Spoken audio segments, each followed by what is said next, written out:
Well, I'm going to say it.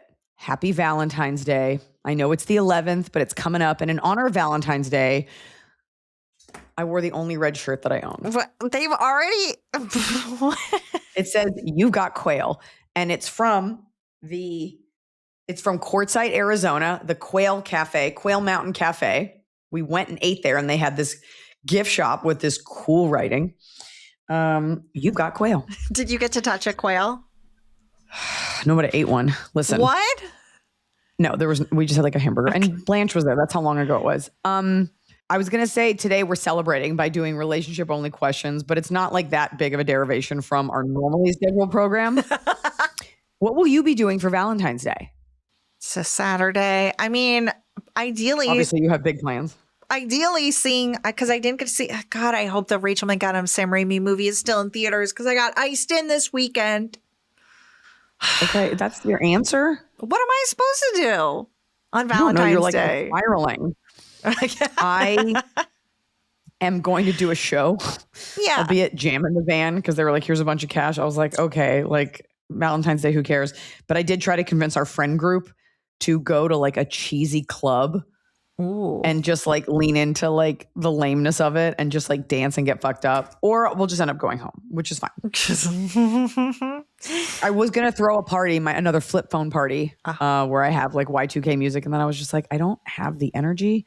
I will have, if you're hearing this today, just know that I'm seeing the Backstreet Boys at the Sphere. Hot update on that later.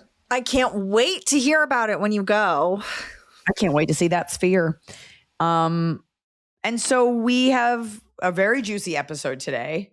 I wore cute little bunches to make it clear that we definitely did not film this after the other podcast we shot the other day. This is totally different. Mm-hmm. I look different. It's different. And we've got juicy questions. Yeah. I can't believe anybody trusts people with their relationship questions. Why? I don't know. Okay, here's a question for you. You're sucking today. I'm giving you these, I'm lobbing these at you and you're like, I don't know. I'm lobbing one at you. Do you remember what any of the Backstreet Boys are named? Didn't we do this already? Yeah, and I told you all their names, so I'm asking you now. AJ, did you remember? Kevin, Richard. No, Kevin Richardson, but okay. AJ, Kevin. Something Carter. Nick Carter. Okay, can we move on? Like, is this a test to get in? I paid. No, I want people to know, I'm moving away from what you're talking about. I want people to know I truly do not subscribe to Valentine's Day. It is a corporate confabulation of an excuse to shame you into buying things. And I've always said, like, hopefully whoever you're with makes you feel special all year long. And if you need to be prompted to buy flowers, and we buy into it, and it's not like a public thing, like you just come home and there's flowers that were like triple markup. Hopefully they make you feel good all the time. And if you don't have someone on Valentine's Day, don't feel bad about it because you're probably just as lonely all year long. And there's no reason to feel worse on this day. Fucking who cares? People are on dates all the time. That's like saying, I don't want to go to the beach because people are getting married at the beach. Like, fuck this holiday or love it. But people who like make a big deal about saying fuck Valentine's Day, it just sounds so weird. And it also took me a really long time to realize that Galentine's Day was for friends and not your gay lover. Yeah, no, it's for friends. It's the day before. But also it's like, just hang out. Why give it a name? Like, you can love other things. They sell all different colored roses. You can give a white rose to a teacher. Is that what you're... Don't give your teacher Valentine's Day. Because like yellow roses are for friends. That peach rose, that color is not for someone you love. Red is reserved for love. But it's also like a little trashy. Like a red rose. Ooh. Yeah, it has to be a really like nice looking one. Like a long stem. Like, what are you paying for? Stems? Yeah, because it's so green? expensive. Spiky green? Let's move on. Okay. How about helping people with their love advice, relationship advice? You are in the right place for me to tell you to break up with him and move on. It really is. That's how often are we like, it sounds perfect and you guys should be together forever. But we're pretty good about being like, he's right. You sound crazy. Yeah, I think so. All right. This is a feminist, egalitarian endeavor. All right. I, elder millennial, married my middle school best friend's brother, and they are both liars. All right. Hold on. Got this mug that Variety did give me, but I also did take it. Where's the labeling? And I'm going to sip a hot tea. I'm an elder millennial, and I married my best friend's. My middle school best friend's brother, and both middle school best friend and husband are liars. And this is from Jessica. And both middle school best friend and her husband are the liars. Yeah. Got it. But in the way that's like, you'll see. Okay. Her, Lisa, and I. Jessica. Lisa's the friend. Yeah. Got it. Sorry. Okay. Lisa and I remain close, even though I moved away freshman year of high school. In my 30s, I connected with and married her brother, Bart. We both were divorced. So they didn't get together in middle school. You're actually writing this down. Yeah, got it. Bart and Jessica. We are all in our 40s now. Over the years. Wait, are they named really Lisa and Bart? No. What the fuck is Jessica then? Why not say like Flanders? The weird neighbor. Bart and Jessica are in their 40s. Got it. Yeah. Over the years, Lisa retells the same stories of our youth every time the two of us are at a casual gathering. The details get wilder and wilder and begin to not really resemble anything that actually happened. Oh well, I brush it off, always have. I prepare myself every time there's a bonfire for the greatest hits to start rolling. Her and I are more of sisters-in-law than best friends now, but the family is close, so this still happens. It's not long before I realized they both do it. When I became pregnant with my daughter, they both began telling everyone that I was told I could never have a baby and it was a miracle. Not true. I struggled with infertility during my first marriage, but it was mostly due to my husband and medication he had been on. It's true I had always wanted a child and not been able to have one, so I just went along with it and brushed off glances from my own family who were just learning all this, quote, information about me. It was awkward. Long story short, I'm now over 12 years in with this man, and I recognize him doing this type of thing in all contexts. It always seems to be about making a story more sensational / something relatively close to the truth, but details added or tweaked. I finally had enough and at some point started challenging him from time to time, saying that's not how that happened, and he doubles down. I then recount detail by detail what happened, and he just disagrees. It's an argument that goes nowhere. Here's the thing.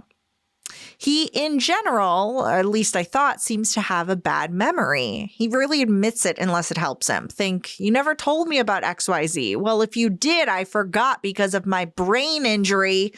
Yep, when he was 4, he crashed his bike and had to have brain surgery. It was really serious. He says he died and saw Jesus, then came back. He did recover after a rough year and has lived a totally normal life. Here's my question. Do I push this with him or just learn to live my life as a liar's wife? Honesty is something that's important to me, and frankly, it just bothers me, and more as the years go on. I don't buy his brain injury excuse. I'm sorry, but his sister does the exact same thing. I'm worried my daughter will do it too, and I'll be surrounded. What should I do? Sincerely, Jessica. P.S.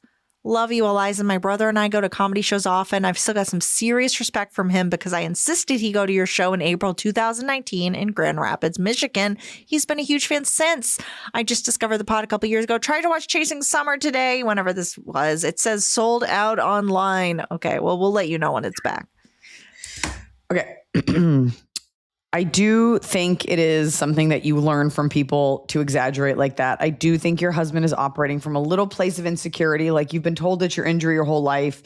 So there's that. I think also there's an insecurity in if you call him out publicly, he doesn't want to in front of people be like, yeah, I guess I don't remember it. I think you need to have a conversation with him about how uncomfortable it makes you. Also, like in terms of your like infertility, that's actually nobody's business. And especially if that isn't the story, publicly sharing that, it's not like you had a baby and the baby was sick and then they went to the NICU and it's the story of triumph. That is what you're perceiving as like an indictment on your fertility and one that you don't need to tolerate because it wasn't you and it's nobody's business. And because that's not the way it happened, you're like, well, I don't want to have to deal with this. So I think it's about public versus private. And I think you very privately need to be like, I've noticed this pattern. Your sister does it too. It makes me uncomfortable because it's not little exaggerations for the sake of storytelling. And I never want to embarrass you and say it in front of people, but I'm just wondering where that's coming from. And if you truly do think it's a brain injury or you truly don't remember it a certain way, I guess it kind of hurts that you wouldn't trust me to correct it and be like, that's not what happened.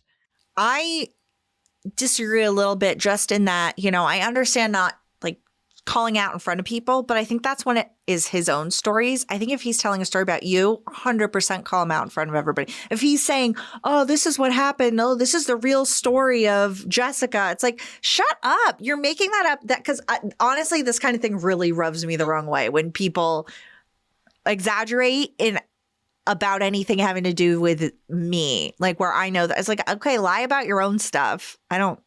Well, but I'm saying, she's saying he does it a lot. So I'm just saying the fact that it's bothering you, like, let's put a pin in your infertility story. If that story, and also like, how often are we telling the story? Sounds like if a that lot. story wasn't being retold, are you as bothered by it? Or was that the thing that woke you up to be like, wow, he does this a lot? It's uncomfortable too, because you're like, you're lying and you're making yourself and things out to be bigger than they are. And it might come from a place of insecurity, or it's just easier. Like, it's not even, you're saying it's not embellishing, it's lying. I think you privately just say to him, like, I don't want to embarrass you, but like, I don't get the purpose.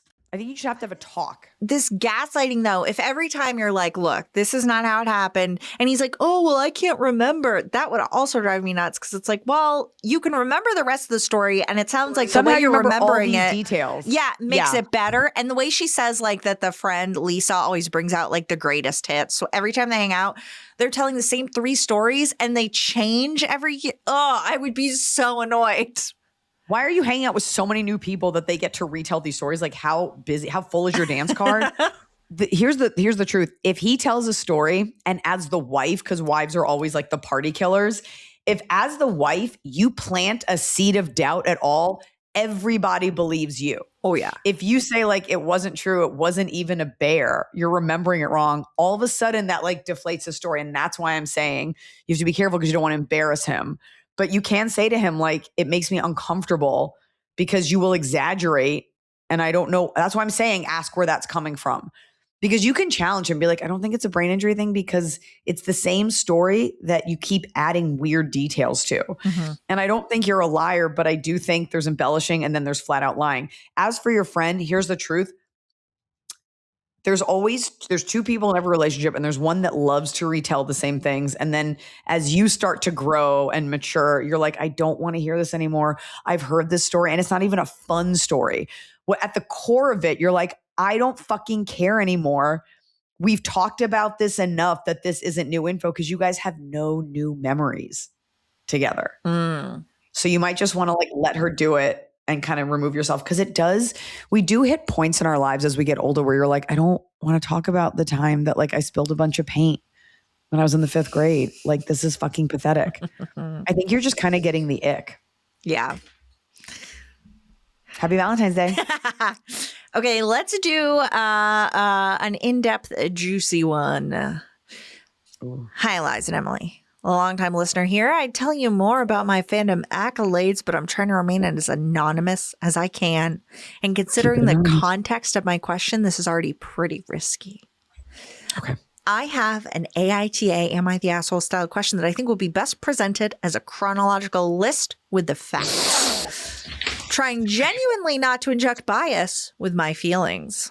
I know you'll give it to me straight if you think I am out of line. I'm taking notes. 1. My friend Sabrina, 32 female, and myself, 35 female, have been friends for about 12 years. 2. My fiance and I agreed to have an open relationship during this and during this time, oh boy, 4+ years ago, that always goes great. Oh boy. 4+ years ago, I hooked up with Sabrina's brother, 30, male. Okay. So 4 years ago, when he was 30 or he's 30 now. Fine, but he's 30 now, or he was 30? He's 30 now. So when he was 26, we'll just say 26. We hooked up a few more times over the next several months. It was never anything serious. No one's feelings were hurt. We just stopped hooking up and moved on. Okay. Less than a year later, after a night of drinking at a mutual friend's bachelorette party, I confessed to Sabrina that I had hooked up with her brother. Okay. For the past year and a half, my partner of 9 years and I had been having issues. During this time, I made a huge effort to salvage our relationship. So in those 9 years, you slept with the brother? Yes. It's an open relationship. And you decided this is going to make it better. They had been together 9 years, but for the past year and a half, they'd been having issues. And then, which is always seems like the best time to open your relationship when you're already having issues with each other. But the relationship was already open because 6 years ago she slept with the brother and they've been together for 9 years. For the past year and a half, I did so many years. Yes. Okay. So it's 4+ years. So it's already open. All right. Having shared with Sabrina that I was having relationship issues, and given that I was still in an open relationship, she encouraged me to go out with people and explore the dating pool. She specifically... But you didn't care about the brother. No, okay. I guess we moved on from the brother. Okay. But also it's like, why were you... Come on, target someone a little further from home. But okay. That's what people do, though. She specifically referred me on more than one occasion to a guy she went to high school with and used to date casually a few years back. We will call him Billy. I never reached out to Billy. I was focused on repairing my relationship with my fiance. Around 5 months ago, I found out my fiance was having an affair with his coworker. I dumped him. Is it an affair?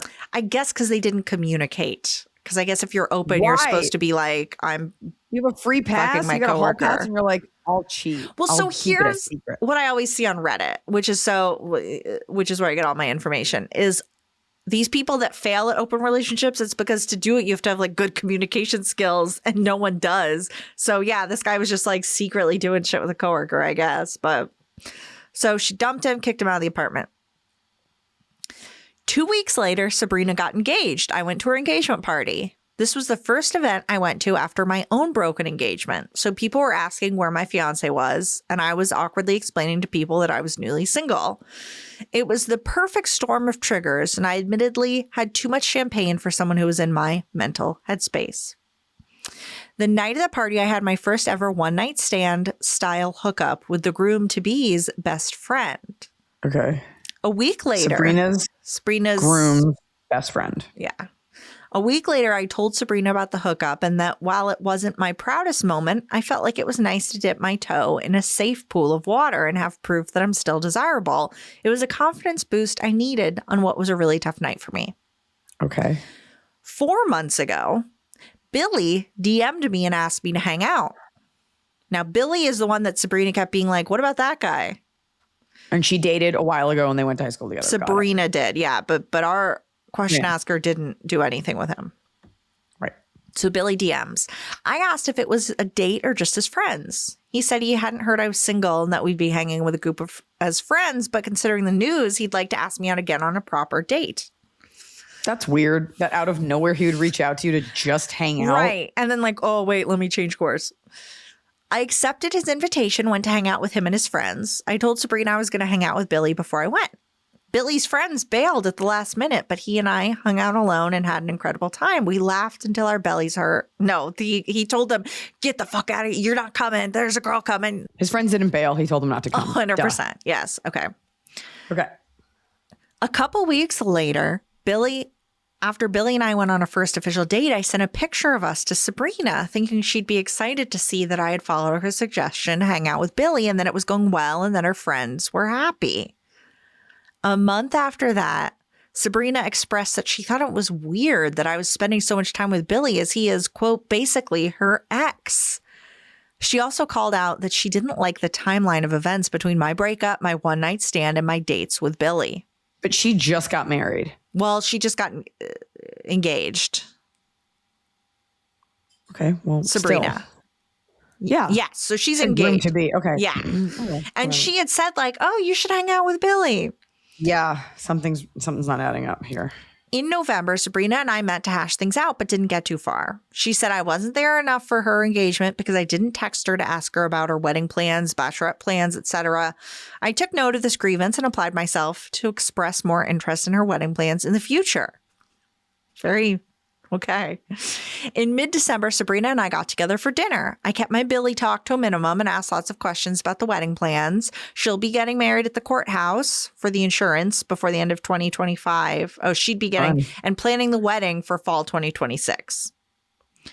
Xmas Eve, I dropped her off a Christmas gift with a bunch of engagement-related swag and a bottle of champagne. Last week, I texted Sabrina, Happy New Year, how's married life? She responds, good. So she did get married. Okay. Well, so she got a courthouse. Yeah. I'm sorry. Mm-hmm. She responds, good. I thought you forgot I got married since I didn't hear from you.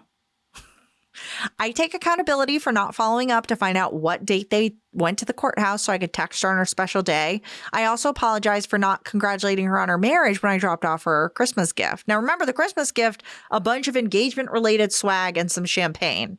So I think that was an acknowledgement personally, but Sabrina continues to be upset with me. She keeps dredging up a list of my actions that she's hurt by, which I've already apologized for. I'm not sure what I can do to help us move forward. I'm having a hard time understanding how who I consensually hook up with affects her, especially since I've been open and honest the whole way through with everyone involved.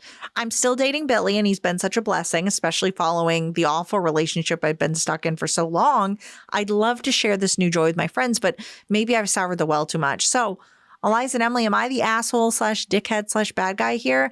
Thanks for sticking with me. I try to keep it as concise as possible. I could use some big sister advice right now, and I trust you implicitly to check me. Now, Iliza, I just have to flag, I think that's the attitude you have to come into this with, is that we might disagree with you.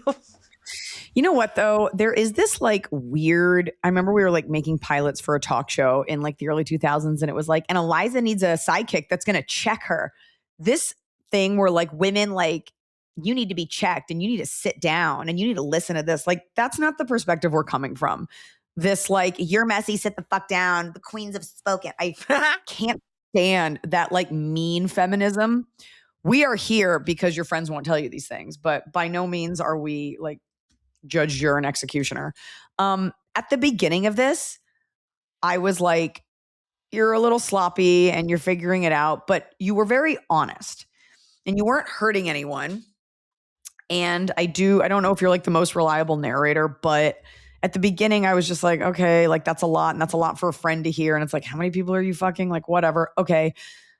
She offered up Billy. Her saying you're a little close with someone who is my ex is irrelevant, no matter how sloppy you were, because she's engaged. Yeah. So it would be different if he was like your ex or ex-husband and you were like sleeping with him, but that's from a lifetime ago. Her issue is that in the time where she should be shining because she's engaged, you weren't doing enough. If you're acknowledging it like you said you did, and you're betting, first of all, she got married at a courthouse and you weren't invited. So there's not a lot of pomp and circumstance assigned to that. Yeah. So you did it. You set up the thing. Maybe you didn't text. Okay. But like, there's no real ceremony there. There's nothing that exciting about that. Okay. And you did all these things. You're not her sister. You're also not marrying her. And you're not her best friend. Or you are her best friend. Sorry. Are you best friends or just friends? I think they're best friends. It is possible that her wedding right now is not at the forefront of your mind because it's not a big to-do. And you're going through, and you're in a new relationship that you're excited about, coming out of something that was mentally so draining. So you're both kind of in these headspaces. She's wanting you to be there for her in like a major, you didn't say you were her bridesmaid, but she's wanting you to be there in a major way. And you're like, well, you're getting married at a courthouse. There's not a lot I can do.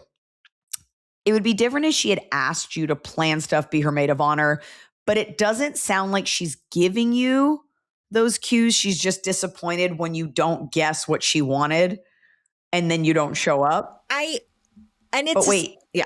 Oh, go ahead. No, you go ahead. Sorry. I think it's not fair, but the timing of like, this is now her big and you just had a big breakup after a 9-year. It's like, okay, so you still can't think about me. You're still focused on you, which you should be. Like, you had this big breakup, but I also. And she's getting married at a courthouse and like the party is later and she hasn't asked you to fulfill any obligations for that party yet. I am very annoyed by people that are in open relationships and then have triple the bad boyfriends to complain about. I'm like, I didn't want to hear about the first bad boyfriend. I don't want to hear about 2 more. I don't care. Here's the thing. She's wanting you to be, there is a version of this where you kind of aren't there for her and you're in your own messiness. And she's like, but I'm your best friend and I'm getting married. And you're telling me about a guy you hooked up with. And it is annoying because you're fucking around. And she's like, I'm trying to like get married here and do something.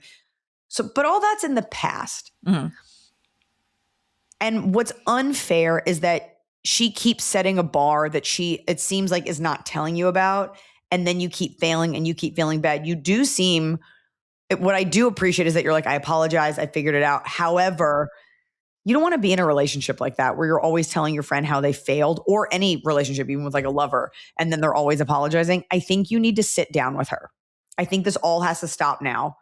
And you have to be like, I want to tell you that I'm in a relationship with Billy.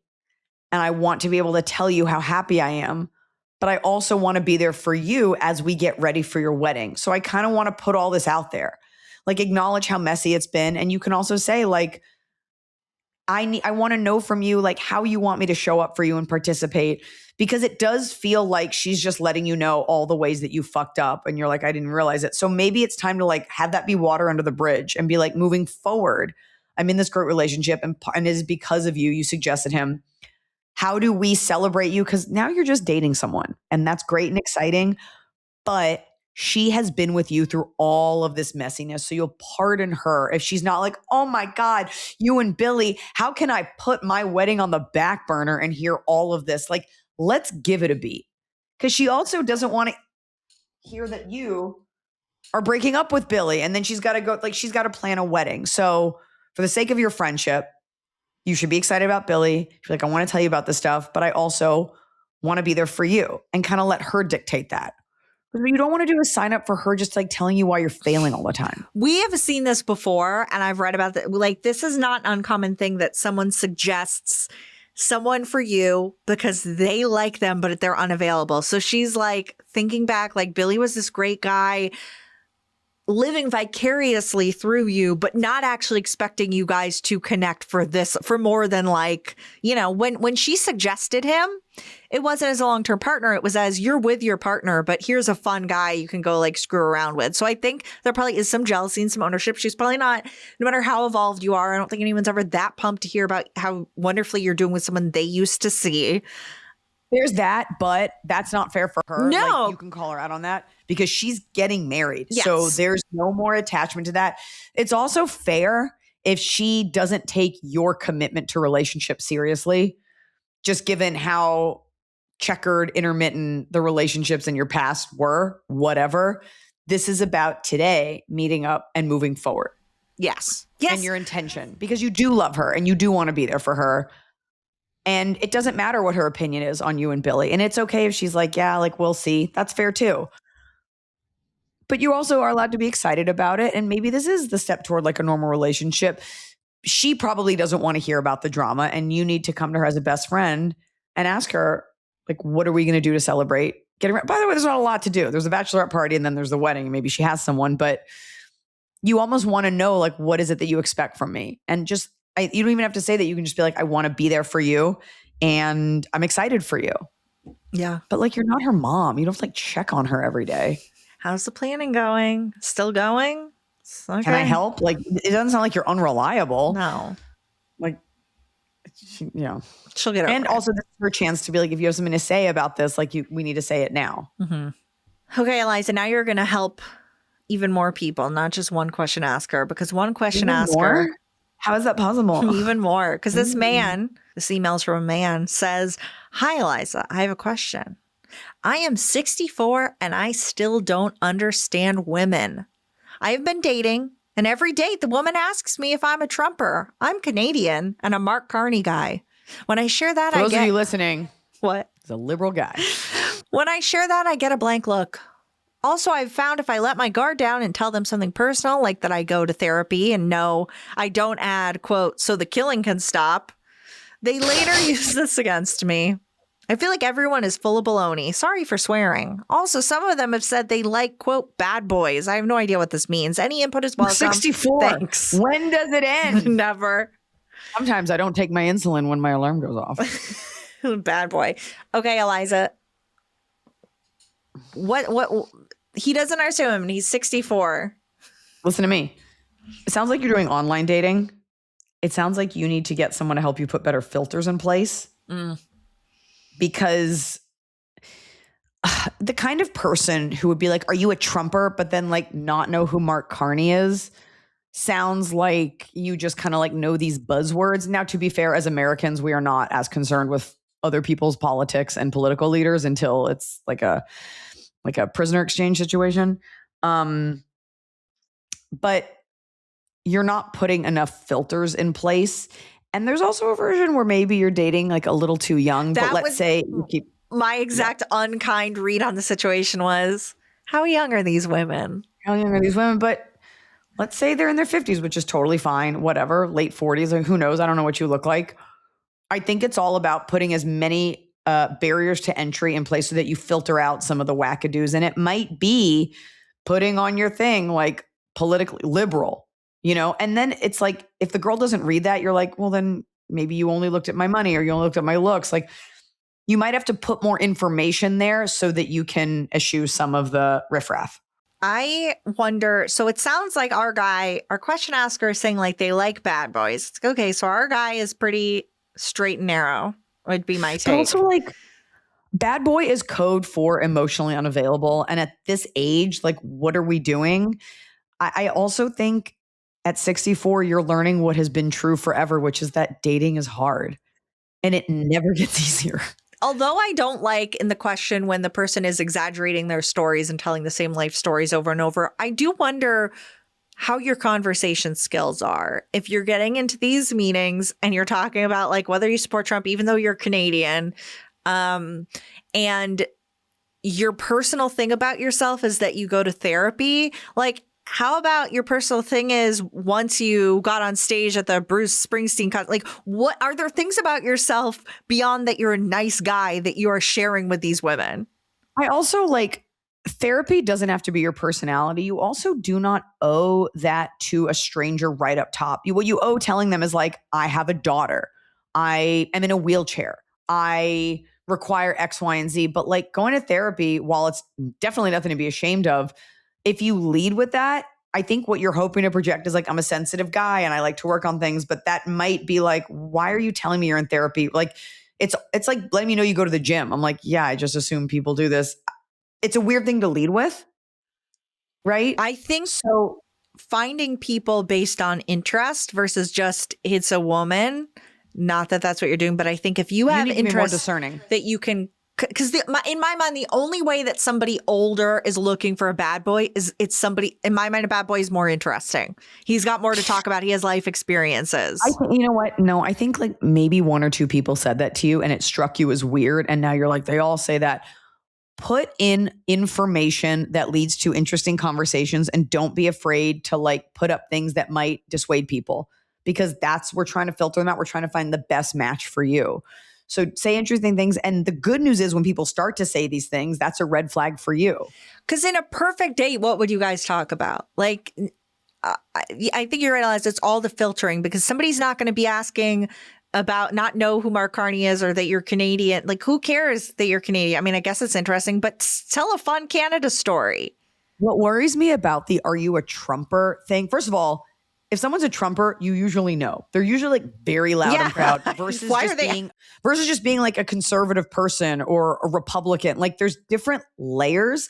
And if someone asks you that right up top, thank God they said that, because that's your indicator that you're probably not going to have a nuanced political conversation, because you can be conservative on things and it doesn't mean you like worship Donald Trump.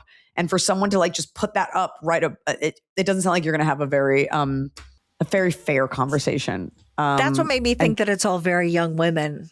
Or no, I mean, I could see like some woman that like lives on Facebook that's like from Ontario being like, yeah, Trumper, are you? And it's just like, well, what do you want to talk about? So I guess the question is, what is it that you're looking for and how can you better put things online that attract that type of person? And more importantly, weed out what you don't want, which is what you've been experiencing. Yeah, you're having horrible conversations. Find someone that next date you go on, find someone that you can have an interesting conversation with. That's goal number one. Also, he may not be into that. Make sure she's got big jugs and she's hot. Do not write that you're a nice guy, because only fucking vanilla weirdos do that. Yeah. Yeah. What? I'm a nice guy, officer. Nothing is like scarier. Yeah. Only shitty guys think they're nice guys. Yeah. Okay. Hi, ladies. Never thought I'd see the day. This is Jules. But I'm actually writing in with a relationship question of my very own. Wonders never cease. Also, if Noah's around, I would love his perspective as a man who is not afraid to hurt my feelings because he has no emotional attachment whatsoever. And also because I do really appreciate his insight every time he's answered a question on the podcast.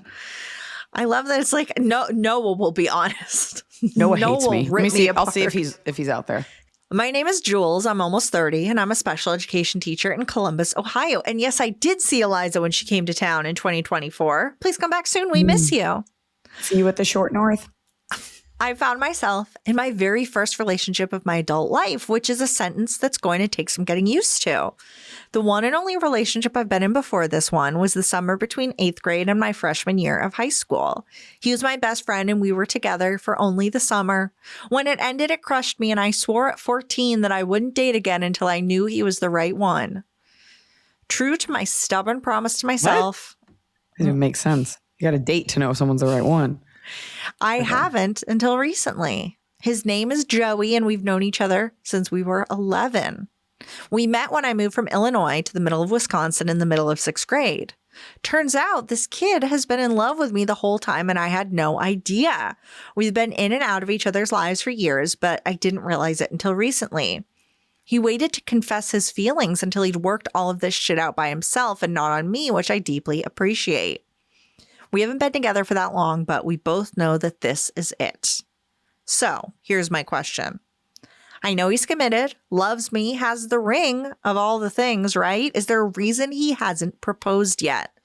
We've been long distance our whole relationship, and that won't change until we're married. I should probably add that we're both devout Christians and are saving sex until marriage, but we're also not racist, homophobic, or any of that other bullshit that conservatives. No one thinks you are. I think some. You don't have to say that. But the people that think that are also part of the problem. I don't know. I mean, this person says we love Jesus and want to love people like he did. And I would argue a lot of people who are religious do not follow Jesus's teaching. So I'm just tired of everyone having to explain themselves to some weird liberal jury that's like, but are you as good as me? I mean, look, if they're actually doing what Jesus is into, then I trust him. I don't think Jesus ever had sex. For being honest. Yeah, he was into feet. I don't know what that means. Washing feet? Yeah, with his hair or with someone else's hair. We just love Jesus and want to love people like he did. I thought he was going to propose last month, but as it turns out, I wasn't ready. Going from never being chosen to being chosen by the only person you've ever really wanted overnight is quite the mindfuck, and I didn't handle the 180 well by any means. I was diagnosed with generalized anxiety disorder when I was 13, 2 years after we met, and it's played a huge role in my life. He's been so patient and gentle with my instinct to run away instead of towards him. He's a saint, and I'm pretty sure I'm dating Mother Teresa reincarnated. Anyway, I think I'm finally ready to say yes to life with him every day and all that entails, and I've communicated that to him on several occasions, but still nada. Even though I've owned my past behavior and how it's hurt him, I'm afraid that he still doesn't trust me enough to ask me to marry him. I'm almost positive that this isn't the case, so I can't help but wonder what's the deal. We're not in a rush. Neither one of us is dying that I know of, but still, we're almost 30. We're 1000% sure about the other, and there's the no sex until marriage thing, so what gives? Noah, any ideas? Love you, ladies. Thanks for taking the time to read this. Juliana, 29, female, Columbus, Ohio. Juliana, I have a question. It's sounding like I'm a little confused. It sounds like he asked you and you weren't ready. Like, what's the part? Like, what was that? It sounds like there was a close call. Like maybe she thought he was going to ask and and got very nervous and kind of backed off. Right. He's nervous now. Now he's afraid. First of all, you guys need to spend a concerted amount of time together, because I have been in like weekend relationships. Everything is so easy when you've not had to leave the room so someone can take a shit, when you're not around someone when they've had a bad day, when you're not in vacation mode. I get that you're like, I found my person and it's perfect. And it might be, but you are doing yourself a disservice by not living in the same, at least, city and not dating in a concentrated way. Because God forbid, like, he asks you to marry him, then you decide to make this move. Then you're like, oh my God, this isn't right. I don't like the way he wakes up in the morning. I'm not in love with it. Like, you need to be together. I will say I was just double checking the letter for a timeline because it just doesn't feel like that long. And she says, we haven't been together for that long, but we both know that this is it. You might, but you don't. And you don't, unless you are okay with having one of those religious relationships where you're like kind of fine and you maybe have sex and you're just like super pious and devout and you're just wedded and that's it. You need to spend more time together. But let's say this is it and this is God's plan and you guys are meant to be together. I was going to suggest this, but you don't seem like this kind of girl. I mean, you can propose to him if you're ready. However, and I think Noah will agree. Let me see here's what my answer is, because the answer is always having a discussion. Noah says this. There are obviously a lot of options. Some could be that he's afraid of rejection, which we basically said, or that he's waiting until he feels a little more financially secure, or that he has his own anxieties and stuff that are getting in the way, or he's trying to just wait until he has some romantic plan. But I'm always a fan of frank conversations. Like, even if just to be like, hey, we're going to get married, right? Because I really want to, and I'm totally happy to be surprised, but I just want to make sure at some point, hopefully we're doing this, right? He's like, but I'm sure the sex stuff is also stressful too. I'm concerned about that part. Not because I think it's totally fine if you want to wait until marriage, but I think it does put pressure. I mean, it's not ideal, but that's how they convince women that like you love a micro penis. Well, that's the pressure that's being put on. Is it's like, okay, so we don't live together or to touch each other. We need to get married, so let's get married. That should not be why you're not even married. Dating. You're not even in the same. But city she's saying if they get married, they'll live in the same city. It's like, why can't you live in the same city now? Why can't you live in you need to take more steps. This is not a real relationship. I'm so sorry. Or he's cheating on you. He could have a whole family. I just remember having a boyfriend, and I just remember one time thinking like, I wish that there was a rule that you had to marry the guy you're with now so that I wouldn't have to think about anything and like kind of force you into it. This is a very like old fashioned thing, and it's okay to be a devout Christian, but we are living in modern times, and it does sound like your situation calls for a little bit more lubrication. Something's got to give, but at the very least, a conversation with this man. I love you. Just like Noah said, I want to be surprised. Noah and I had that conversation where like I went with him to get my ring, to pick out the ring. And like he bought it. Like I left the room, he bought it. And then it was like, when's it going to happen? I knew it doesn't take away from the specialness. Yeah. And this antiquated thing, like he's got to surprise me and guess what I want. Like we're not in those times now. You need to take real steps toward being together. And a great real step is making the decision to be in the same city. Yeah. And you need to have that discussion. He's like, I love you. You're like, well, what's this timeline? It's not about, if you have that discussion and he feels anything other than inspirited, then that's a problem. We have these discussions and we are open and frank about these things to suss out, are we both still on the same page?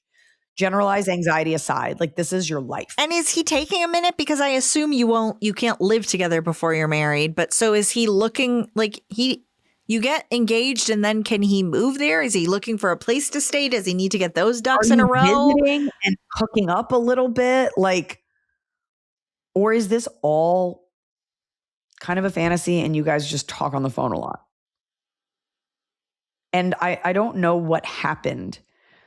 But this idea that as a child, your boyfriend broke up with you in the 8th grade and you swore off relationships, something's wrong with that. Well, that's why it's so interesting that then this person is someone she knew when she was 11. And that's fine to date people that you're familiar with. And like, it seems like you have like a little bit of arrested development, and we all have had our hearts broken as teenagers, and that we do carry that with us into your 20s. But, you are 29, 30.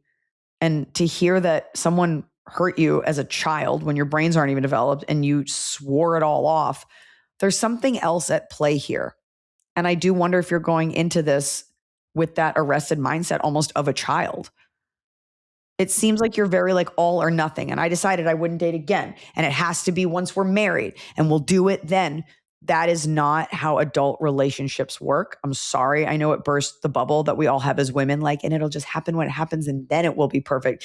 It never is. Mm-hmm. So this idea that once we move heaven and earth, then we'll do the work. The relationship begins before your marriage. I mean, listen to some of our question answers, like we dated for 8 years. I think you need to come back down to earth a little bit, and you need to get granular, and you need to get to know this person. And you need to stop with absolutes about your life and love, because that's just not how these things work. I would love to know this really compressed timetable of, you said you haven't known each other that long, but you thought that he was going to propose a few months ago, but then you did something where you left. So now you're regaining his trust. If this all happened within like three months, like it just is. Yeah. There's also the version where like he's not on the same page and he's like stringing you along. He's like, no, I do want to be with you. I don't know. He might be gauging a lot of things. You guys need to have an in-person long, like 2 weeks together and a talk. Yeah. This is not real. Yeah. I'm sorry. We love you. We Please do. stay listening. Thank you for being a special education teacher. And for loving Jesus. We are big sister. We are big sister. Hi. And you know what? He does love you. Jesus does love you. So there you go. Hi, Iliza, Emily, and company. I love this podcast. While I discovered it recently, it's quickly become my favorite part of the day during my daily commute. The topic I'm asking about. Not the week. Not the week. The day. Topic I'm asking about pertains to my love life. I am 21 years old, in college, and 6 months ago, I ended a 7-year relationship that began in middle school. Jesus. We were the type of couple that never fought, but we also never did anything either. No dates unless I planned and paid for them. I ended things for a multitude of reasons. The only reason I told him was that since we grew up together, I felt like the relationship and his influence was too close to me that I didn't know who I was. Since the relationship ended in July of 2025, I found a great friend group in college, emphasizing to everyone early in the beginning that I just wanted to take time to be alone and really find out who I was as an individual. I relied on my ex for emotional support often. I know that he did the same. We were absolutely emotionally codependent on one another. My ex was also the only person that I spent all my free time with, and I think he held me back from being able to make friends, as he would often state guys always have ulterior motives with their female friends. So, well, also nobody wants to be friends with the girl that has a boyfriend. Like, and then you're just like couples, like, especially that age. Like, of course you're not making new friends. So when I joined this friend group of 11 people in August, I had a skewed view of all guys in the group, but I learned very early on that none of them are like that. I quickly caught feelings for one of them. I will call him Nick. Within 2 weeks of knowing this group, I told Nick my feelings. He liked me too, and he planned a date. Love it. It was really sweet of him because he said he had heard how my ex had never taken me on dates and how I paid for everything. So it meant a lot to me that he put effort into planning a date, picking me up, and paying for it. It meant a lot that he did the bare minimum. He took me to a board game bar and a restaurant. Towards the end of dinner, he said he just had a lot on his plate with college and work, and he wouldn't be able to give me the time and effort that I deserve, but he was happy to be friends. He's not into you. I tried to take his word at face value, but I couldn't because it felt more ambiguous than that. I wish I said, you can't be that busy. And even if you are, I'm an understanding person. I'd be okay with communicating and working with you. No. But I didn't say anything. Instead, I took it personally, quietly felt rejected, disappointed, and sad, all while avoiding expressing that to him. Within the friend group, we were fine. We would hang out. Nothing dramatic happened. Sometimes in private conversations, I told individuals how I was disappointed things didn't work out between Nick and I. Nick and I never talked about it. While we would hang out in group settings, I still feel there's many things I wish I could say, but might be better left unsaid. This has gone on for months, and more recently, my feelings for Nick have settled. And during that time, I became friends with Nick's roommate, who was also in the friend group, Liam. I talked to Liam about everything. I've opened up to him the most out of anyone in the group regarding my feelings since ending my 7-year relationship. And he's opened up to me as well regarding his past relationship. I really felt like Liam and I had started to become good friends. Then, after spending a day hanging out a couple weeks ago, he told me he has feelings for me. He made it clear he wasn't expecting me to feel the same way, but he wanted to be honest with me and tell me how he feels. I was very intentional with my response. I was honest with him and kindly expressed that I really enjoy spending time with him. However, I do not share the same romantic feelings that he has. So it means he's ugly. That's what I was going to say. It's because Liam's ugly, and that sucks. It really sucks because she goes on. Liam. I genuinely think Liam would make a great boyfriend. He's a great listener. He's kind, attentive, and respectful. He naturally gives a level of care and kindness that I've never experienced, even during my 7-year-long relationship, but I just don't feel that way for him. And I still treat him the same way I did before that talk. However, I've been wondering if maybe I should just give it a chance. I do recognize it likely would be a terrible idea considering the history of Nick and I having feelings for one another briefly. Our date Nope, was he doesn't have feelings for you. He asked you out once and you still have feelings for him. And by the end of the date, he said he didn't have feelings. So there's nothing there. Don't ever say it like that. our date was over 4 months ago, but it still happened. One day. And given You that went to a board game bar. Given that they're roommates and the overall messiness of this being in one friend group, something like this could cause problems. I feel like I should stick to my initial instinct of wanting to be alone, not dating in general, and taking more time to be intentionally single and be free. I feel like the answer is obvious, but I still would like to hear your perspectives. To sum it up, I'm seeking advice on if I should give my kind, sweet friend, who I know would be a good boyfriend, a chance, or should I just leave it alone? And an additional question, if we have time, which is really the meat of this. Should I talk to Nick and ask for closure, which I still feel like I wish I could get, or is it safer to leave it alone? Thank you again for this podcast. It's been the highlight of my commute. Sincerely, Zoe. Zoe, if Nick wanted to, he would. Do not talk to Nick. That is in the past. Do It not. was one That date. is psycho. Okay, listen, here's what happened. You thought Nick was great. He's not into you. He knew it on the date and he made it clear. Done. End. You're friends. You won't be friends for that long. It doesn't matter. Here's the problem with the Liam thing.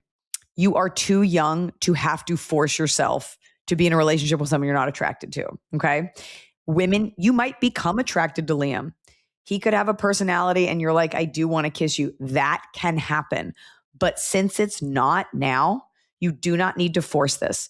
You have been single for a heartbeat. You were with someone since you were a child. I don't normally agree when women are like, I just need to be alone. Because usually you say that to someone who wants to be with you and like you kind of lie about it. But in this case, it would not be the worst thing for you to take a moment, fuck around, make out with people, date people, do whatever, but be careful within a friend group because you're attracted to these people because they're right there and you're in that group and you don't want to get passed around and you don't want it to be messy. So you're right. A lot of boys are going to like you and you're going to like a lot of boys that don't like you. And this is just what growing up is. And you would have experienced that had you not been locked into a 7-year relationship. Okay. You're doing everything right. If you wake up and one day you are attracted to Liam, then great. Do not run that by Nick, but you're not, and you're probably not going to become attracted to him. Be very sweet with him.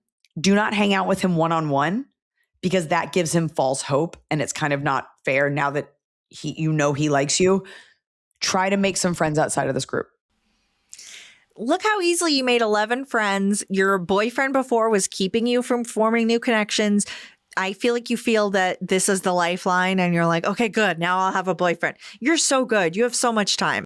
And by the way, there is nothing wrong with always having a boyfriend. I am one of those girls that kind of always had, not in a clingy way, but like I wasn't a big dater or like sleep around person. I kind of just always had a boyfriend and it did not prevent me from making other friends. So it's okay to try to juggle those two things. This is the time of your life where you get to figure it out and make mistakes. But since he was sweet enough to tell you how he felt and he was being honest, it is your obligation now to not go out of your way to hurt him. You are not into him. And when I say don't hang out one-on-one, it's only because for a boy, that is kind of like, well, now I'm just making it the two of us, a false hope thing. So you're not in charge of him, but you should, now that we're telling you, like you should know a little bit better.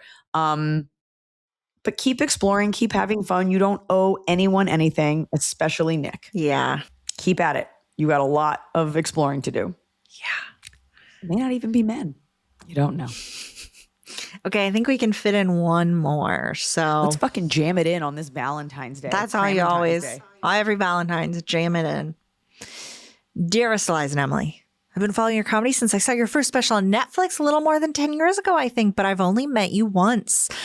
And Iliza, this is an important part of the story. My husband bought us tickets for our 15-year wedding anniversary. So now we know their relationship is rock solid. Rock hard. And rock hard. Writing down 15 years. We saw you in 2023 at the Chicago Theater for your Hard Feelings tour. You rocked, by the way. My husband and I left the parking garage through the alley while you were shooting promotional videos. You told her, and your manager told us we couldn't pass through, but you told her to let us pass because we were going to the show. We still talk about it. Thanks for the extra laugh that night. So you had a really nice alley interaction, Iliza. My sister, Audrey, is almost 7 years older than I am. And we didn't have the closest relationship growing up. There was a lot of drama in the family. I had a lot of fear and resentment towards her. Because of our age gap, and her moving out immediately at 18, she really wasn't around most of my teens and early 20s. I'm now 38. She'll be 45. We both have been in therapy and have been building our relationship over the years, talking about our childhoods. I have a lot more compassion and understanding for her than I did as kids, and we have a much better relationship, much better than I ever could have imagined. She's grown into such a loving and wonderful person. My husband received a promotion and we had to relocate to a new state. We found our dream home on our dream property, which is over 7 hours away from my family. Our new home is nestled on a few acres that are surrounded by beautiful trees and a lake. It feels utterly magical and is our very own slice of heaven. My sister and I talk on the phone all the time. It was almost like I had to move away for us to start our relationship. Distance must make the heart grow fonder. Audrey has been married for over 16 years, and her husband agreed to a polyamorous marriage several years ago. We weren't privy to this information until about a year ago. Well, that polyamorous marriage turned into them separating, not legally, and focusing on their other relationships. They've decided to stay married and live together as roommates. Okay. Audrey and her boyfriend, Derek, have been together for 2 years, and the three of them have been living in the same house for about a year.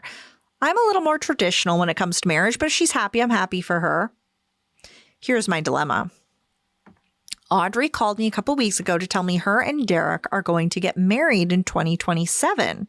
She asked me to be her maid of honor and if I could plan her wedding. I was excited for her since I've never seen her so happy and I love planning parties, so I said yes. I asked her when her and her current husband were getting divorced. She told me they were going to stay married for financial reasons. Her and Derek would be having a wedding without the paperwork. Then she dropped another bomb on me. They wanted to get, quote, married at our new house. I told her, let me talk to my husband about it. I would get back to her. My husband was in the car when she asked me, and he was just as shell-shocked as I was. Yeah. I'm not really comfortable having a bunch of people we don't know at our house. They may have been together over 2 years, but I've only met her boyfriend a handful of times, and this feels so sudden and confusing. I love her. We've made progress, have grown close. I don't want to hurt her feelings or destroy what we've been building, but this is a lot to swallow in such a short time. She brought it up again today, and I just breezed over it, said my husband and I were also planning to throw our 20-year anniversary or wedding anniversary party here. She said, well, you can never sell the house then because there will be too many memories. That's a weird thing to say. Yeah, I never said... not a reason to not sell a house. Okay. Yeah, I never said, yes, guys, what do I do? Should I say no like I want to or just let it happen? Help me, please. This is the best part, Iliza. All real names. Maybe she will hear this and the Band-Aid will be ripped off for me. Thank you in advance. Your very anxious friend, Brittany. I love that tactic, and more of you should do that. Brittany, let me ask you a question. If this were her first wedding and this were a real wedding, would you let her have it at your house? The reason you don't want her to have it at your house is because you're like, I don't want a bunch of your weird polyamorous hippie friends at my house for a fake wedding because I already wasn't that close with you and I think you're kind of bullshit. And like, what the fuck is this? I also, if they don't have the money to get married, you're like, but all of your guests have like the finances to like drive 7 hours and or fly and put themselves up. Like, I think you don't want to be party to it because you think it's kind of bullshit. Yeah. And that's what it is. You don't really respect this. And it is a little sloppy. And I mean, I can't imagine they have that many people, but it is kind of a sham, right? And there's liability here. If you're having multiple people, an event at your home, a party, if you got to get porta potties, if you're going to let people in the house, like it's not just a chill, like they come in the backyard and don't come inside like stray cats. Like you're opening your home to a bunch of people. You don't really know this guy. You just got it. You know her husband who she's staying with legally. I think too, it's like, you don't want to go into all that because you don't want to hurt her feelings because this might be how she's choosing to live her life, but this is your home and it's not about you having a party there or not. You can simply say, we're uncomfortable hosting that many people, to which she will say, well, it's only like 15 people, to which you can say, well, then you need to find a venue closer to you. We're just not comfortable that we're not set up for that. And the answer is no. And she can get weird or whatever. But the fact that she would be anything other than understanding is also part of the reason you guys are not that close, because you do not see eye to eye on a lot of things and you can still be sisters, but you don't have enough of a foundation there that you're willing to be that uncomfortable for you. And you just started to rebuild this relationship. So it's a big ask. And no matter why you say no, she'll be like, well, it's only this. Well, it's only that. And it's like, well, then you can do it where you live. But you don't believe in what she's doing. You don't have a strong foundation, and it's a big favor. So the answer is just, we're not set up for that. And I love you. I support you. I'll fly in for it. But like, we can't do that at our house. That's it. And you don't need to explain it further. It's that simple. But now you are going to have your own wedding anniversary there, and you've said that. But it's like, those are people you know. It's like, I can't have a bunch of strangers at my house. I'm sorry. Just can't do it. And I'm uncomfortable with it. And we're still getting settled in. And that's it. And you don't have to, the more you explain, the more it feels like you feel guilty. Yes. Top of the cob. Okay, top of the cob. It's the top of the cob. You're doing it right every day. You just take a bite. Top of the cob. Okay, my top of the cob is, I like seeing when people share their little things about their little partners that got them stuff, when it's not the annoying, like this guy over here, but when you catch one that's actually genuine.